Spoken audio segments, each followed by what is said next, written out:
You ask Tiger to solve. This deals with linear equations with one unknown. The final result is a equals 3. Let's solve it step by step. Group all constants on the right side of the equation. Add 54 to both sides. Simplify the arithmetic.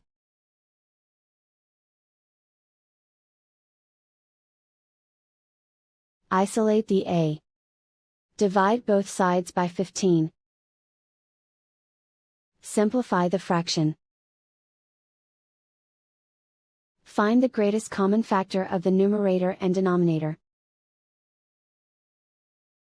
Factor out and cancel the greatest common factor.